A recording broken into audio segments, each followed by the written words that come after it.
Most people don't know what's holding them back, but you do because you listen to me, Sam, your self-care guru and journal junkie. Welcome to Journal Entries, your safe place where you can tune in weekly to get tips, tricks, and journal prompts to uncover your feelings, gain clarity, and make your move.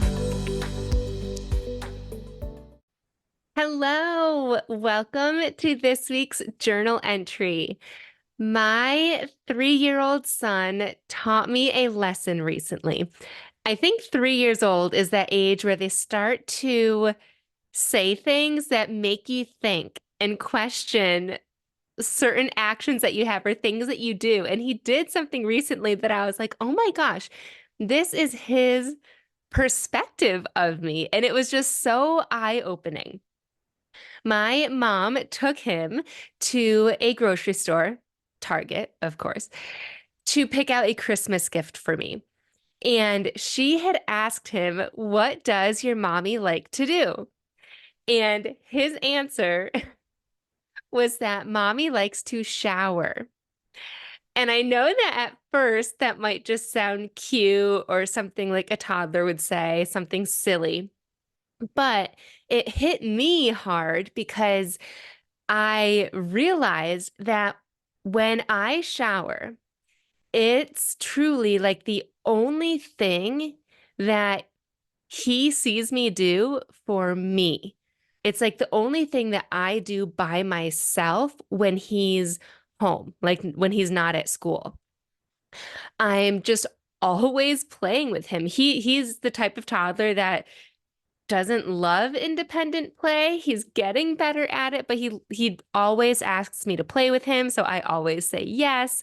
Or if he does find me doing something on my own, like if I am exercising or trying to cook a meal or something, and he comes to find me, I always incorporate him.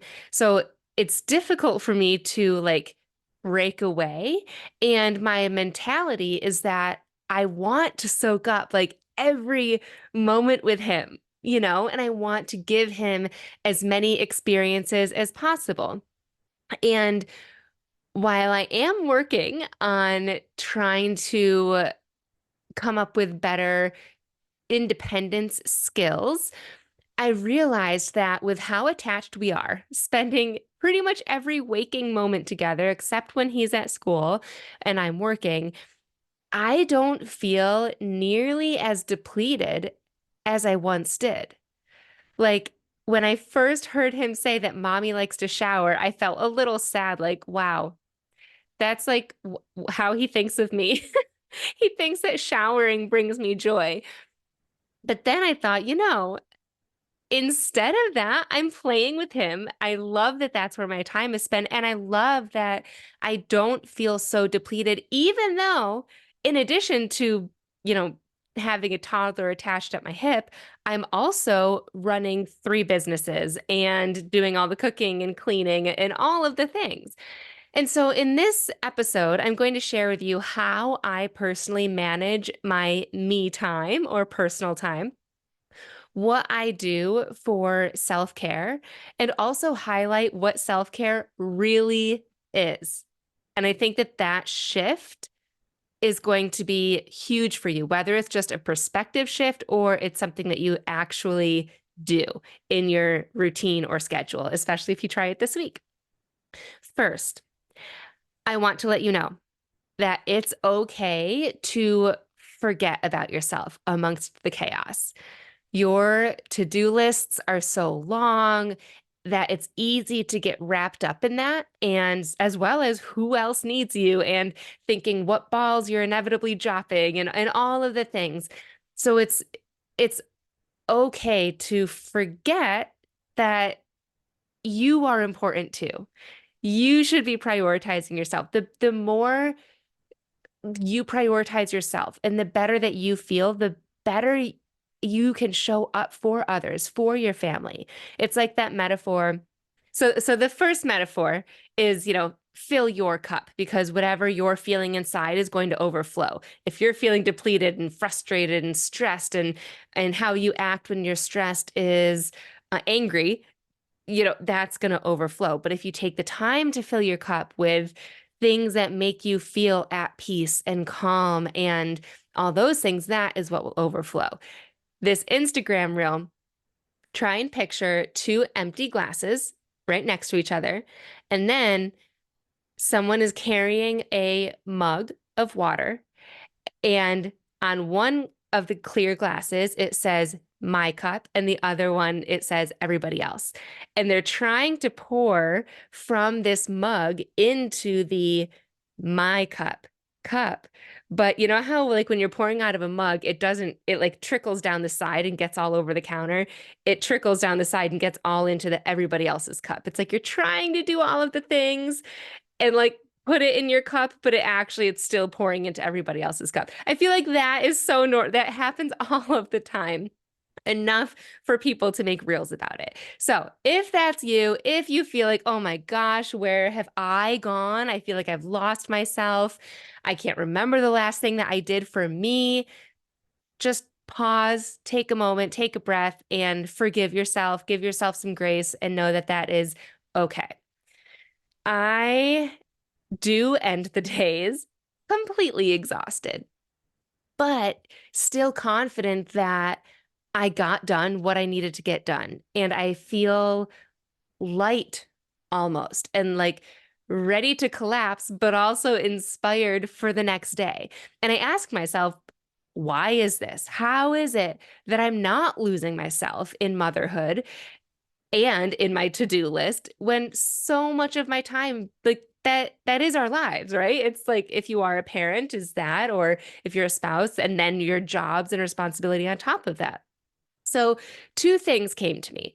The first is that I pencil in my personal time, me time, outside of, I've said kiddo time, outside of when my son is around so that I can feel sane and present and accomplished. The things that I do during that time are for me. And for me, I do this in the morning before he wakes up because I found that if I try and wait until the end of the day, I'm too tired that I just don't want to do anything at all. So it just works best for me to do it in the morning. So I've been waking up earlier, knowing that the actions that I'm going to be doing during this time are for me, knowing that they will make me feel present and focused and sane and good. And like also I'm crossing things off of my to-do list because exercising is on there and journaling is on there and things that I want to get done throughout the day. Something else that I do, which I understand isn't an option for everybody, but it is helpful for me. I heard the suggestion once, if bedtime is a stressful time for you, and if you follow me on social media, you know that it's a slightly stressful time for me with my kiddo. If it is a stressful time for you, ask yourself, what is it that you're hoping to do at night that when it doesn't happen, you get really frustrated? So if your kid is staying awake for 2 hours and you don't get to do X, Y, and Z, what is that X, Y, and Z? Is it that you wanted to watch a TV show? Is it that you wanted to drink a cup of tea while reading a book? Identify what that is and then do it earlier in the day so that if they do fall asleep, you can watch another episode or you can read a few more chapters. But if they don't, you have already filled your cup and satisfied that need earlier in the day. So ever since then, I have given myself permission to take a break throughout the day. Usually it's either during my lunch break or a little bit after to watch episodes of The Bachelor or Love is Blind or just some silly reality show that I enjoy watching at night, but I'll watch it during the day. And it felt wrong at first, like I should not be spending work hours doing this, but I felt so much more re-energized afterwards. I got right back into work from a fresh headspace rather than a burnt out headspace. And then at night, I was like, I already watched this episode. So the fact that my son is still awake at 10:30 p.m., it's fine. So that was the first thing that I do is I just pencil in me time. And then the second thing is more actionable and I think even more important. The second thing is I started to understand that real self-care has to come from inside of us, from within you.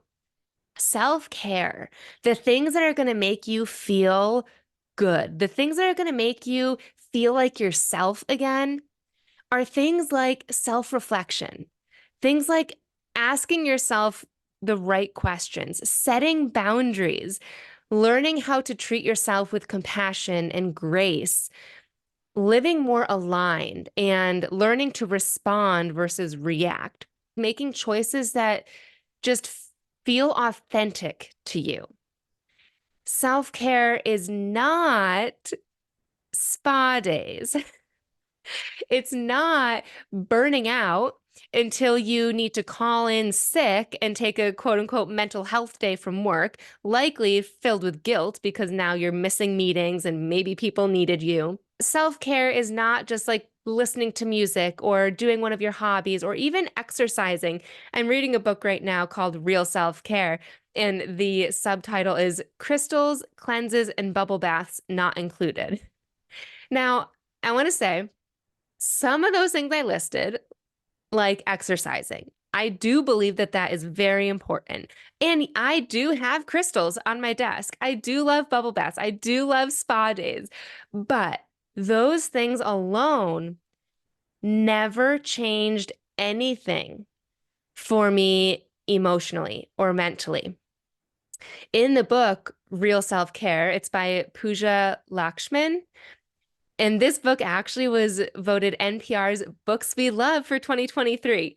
But she says, fixing your troubles isn't as simple as buying a new day planner or signing up for a meditation class. These faux self-care practices keep us looking outward, comparing ourselves with others, or striving for a certain type of perfection. So her book kind of breaks down what she calls faux self-care, like what we're taught from society to do, which, by the way, fuels like the economy when we are taught left and right to book the massage because it's self-care, then they're going to profit, right? So the author goes more into setting boundaries and moving past guilt tied to those boundaries and treating yourself with grace and asserting your power. So I've really been loving this book. The boundaries that I have been working on as part of self-care, number one is that working out is me time. I've received messages on Instagram whenever I post that I feel frustrated that my son interrupted my workout. I get comments like, "Oh, but it's so great. They're seeing you as a role model and just incorporate them." And up until recently, like truly the past couple of weeks, it just it didn't feel possible for me to incorporate him into my workouts.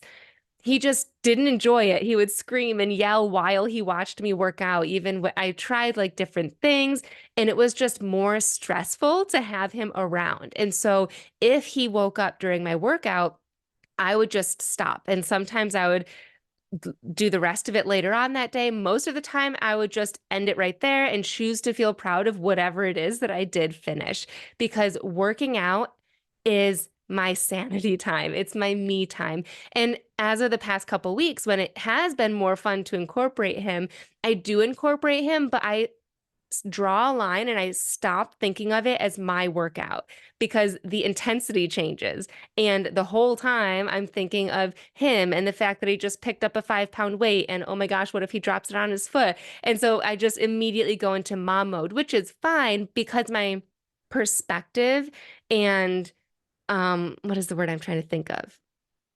Like I shifted from this task is for me to now it's like playtime. I'm doing something with my son. So, but that's one of my boundaries is that exercise is for me. Sometimes it gets cut short. So maybe I'm not following through on that boundary, but it feels good for right now. Another self-care boundary that I have kind of aligning with exercise and eating healthy is my morning beverages. So my son knows that I drink my pre-workout in the morning, even when I'm not working out. It's just kind of the first thing that I drink in the morning. And he helps me make my coffee now because he knows this is something that mommy has. Whereas before, I used to just feel so stressed with everything that was going on that I would skip having coffee, or it just felt like a whole production to try and make it. And then lastly, smoothies. I try and have a smoothie once a day. And now my son loves them. It's, I think, truly the healthiest meal that he has just because he's such a picky eater. But he also loves making them for himself and for me. So that's just been a boundary that I'm not willing to compromise on the beverages that I have in the morning. But I have now incorporated Griffin just because that's what I do and he wants to be a part of it. I'm not bending my boundaries for him. Another self-care is therapy. Huge fan of that. I still go. Also, journaling, obviously, but journaling in a way that feels transformative. Journaling in a way that feels like I'm honoring where I'm at, what's going on, and not just journaling about gratitude, about things that made me happy yesterday or affirmations. Those things are fine, but that's not self-reflection. That's not getting you to dig deeper.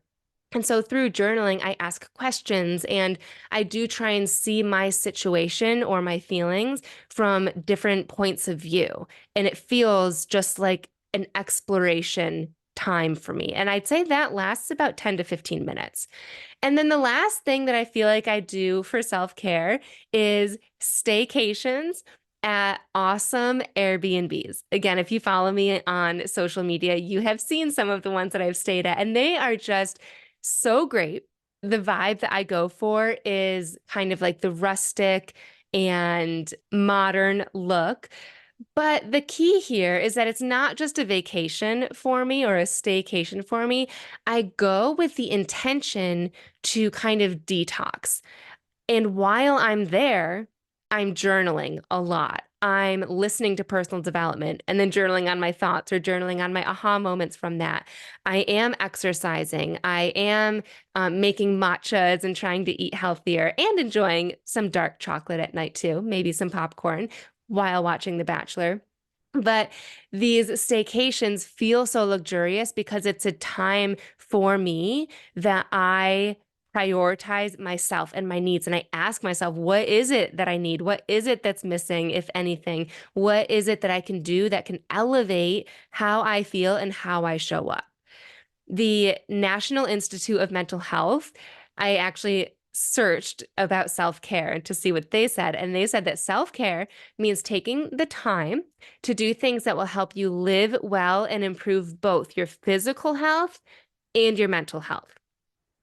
When it comes to your mental health, self-care can help you manage stress, lower your risk of illness, and increase your energy. I personally think that it's important to do both. I've mentioned exercising a few times. I do think that that's great. Exercising, eating healthy, getting the massages. I do that. But again, on its own, you'll only feel so good for so long. But when you partner that with journaling or boundary setting and acting in alignment with your values and who you want to be and rewriting the stories that you're not proud of right now, that's when change happens. That's when you rewire your brain and you're able to manage your day-to-day responsibilities and manage your kiddos that are attached to you, but not default to survival mode. So doing both of those at the same time, or not, it doesn't literally have to be at the same time or even the same week, but having them both on your priority list will just elevate your self-care and make you feel so much better. So for me, it comes back to journaling or a therapy session. But in journaling, that's where I've been able to do all of this. I journal through, even with boundary setting, I journal about why am I not setting boundaries? What is it about this situation or this person? What is the fear, likely for me, behind it? And I journal through that. I've journaled through, like, what do I even want? I remember my therapist asking me, what do you want? And I did not have an answer. I have also asked myself the question, what are my values? And I did not have an answer. So I take the time to journal through that. I journal through how do I want to respond? And I use past experiences as a reference point as well as future experiences that might happen. I discovered all of these things just by setting aside time to explore them in my journal. And again, that really only takes me about 15 minutes a day. And there's another study, well, lots of studies that say journaling only 3 times a week, 3 to 5 times a week for 15 minutes a day can reduce stress, increase immunity, reduce depression, like all the things. So if you want a personal challenge, take 3 days this week, journal for 15 minutes, and see how good you feel. Also, that study did say to do it for 12 weeks, but let's start with one at a time and go from there. By now, you know that self-care is more than just the frilly stuff, right? It's more than just the frilly spa days, and that prioritizing yourself is possible even with everything going on, right? So give yourself grace wherever you currently are. And I encourage you to commit to journaling, or at the very least, just checking in on yourself like once a day. Just ask yourself, how do I feel? Right after this episode ends, or maybe you can pause it right now. Ask, how am I currently feeling? What is on my mind? What is weighing heavy on me?